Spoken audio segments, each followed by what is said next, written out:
పహల్గాం ఉగ్ర దాడి తర్వాత పాకిస్తాన్తో సింధు జల ఒప్పందాన్ని భారతదేశం నిలిపివేసింది.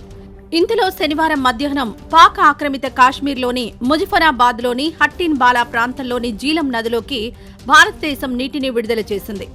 దీని కారణంగా ముజఫరాబాద్ అధికారులు నీటి అత్యవసర పరిస్థితిని ప్రకటించారు. నిజానికి జీలం నదిలోకి నీరు విడుదల కావడం వల్ల ముజఫరాబాద్లో అకస్మాత్తుగా వరదలొచ్చాయి. ఈ పరిణామంతో ముజఫరాబాద్ వ్యాప్తంగా అధికారులు హెచ్చరికలు జారీ చేశారు. సమాచారం ప్రకారం ఉరీలోని అనంతనాగ్ జిల్లా నుంచి చకోటీలోకి నీరు ప్రవేశించడం వల్ల జీలం నదిలో అకస్మాత్తుగా తీవ్రమైన వరదలు సంభవించాయి. దీనివలన స్థానిక ప్రజలు భయాందోళనకు గురయ్యారు. సింధు జల ఒప్పందం ప్రకారం పాకిస్తాన్ వాడుకుంటున్న 3 నదుల నీటిని గరిష్టంగా ఉపయోగించుకునే మార్గాలను అధ్యయనం చేయాలని కేంద్ర ప్రభుత్వం యోచిస్తోంది.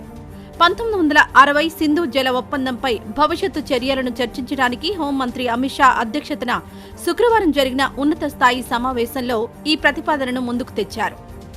ప్రపంచ బ్యాంకు మధ్యవర్తిత్వం వహించిన జల ఒప్పందం ప్రకారం తూర్పు నదులైన సట్లెజ్, బియాస్, రావి జలాలపై భారతదేశానికి ప్రత్యేక హక్కులు ఇవ్వడం జరిగింది. సగటు వార్షిక ప్రవాహం సుమారు 33 మిలియన్ ఎకరాల అడుగులు.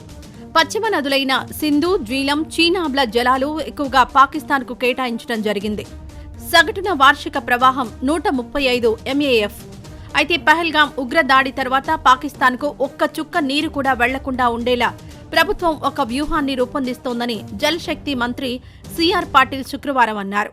ప్రధానమంత్రి నరేంద్ర మోదీ అనేక సూచనలు జారీ చేశారని, వాటిని అమలు చేయడానికి ఈ సమావేశం నిర్వహించామని ఆయన అన్నారు. ప్రభుత్వం తన నిర్ణయాలను సమర్థవంతంగా అమలు చేసేలా దీర్ఘకాలిక ప్రణాళికపై పనిచేస్తోందని అధికార వర్గాలు తెలిపాయి. ఒక అధికారి ప్రకారం 3 పశ్చిమ నదుల నీటిని ఎలా ఉపయోగించుకోవాలో అధ్యయనం చేయాలని మంత్రిత్వ శాఖను కోరారు. ఒప్పందాన్ని నిలిపివేయాలనే నిర్ణయం వల్ల భారతదేశం పొందే నీటిని పూర్తిగా ఉపయోగించుకునే సామర్థ్యాన్ని పరిమితం చేసే మౌలిక సదుపాయాల కొరత గురించి నిపుణులు చర్చిస్తున్నారు. South Asia network on dams, rivers and people కి చెందిన హిమాన్షు థక్కర్ మాట్లాడుతూ, నిజమైన సమస్య పశ్చిమ నదులకు సంబంధించినదే. అక్కడ మౌలిక సదుపాయాల పరిమితులు నీటి ప్రవాహాన్ని వెంటనే ఆపలేవు. చీనాబ్ లోయలో చాలా ప్రాజెక్టులు పూర్తవుతున్నాయి. అవి పూర్తి కావడానికి 5 నుండి 7 సంవత్సరాలు పడుతుంది.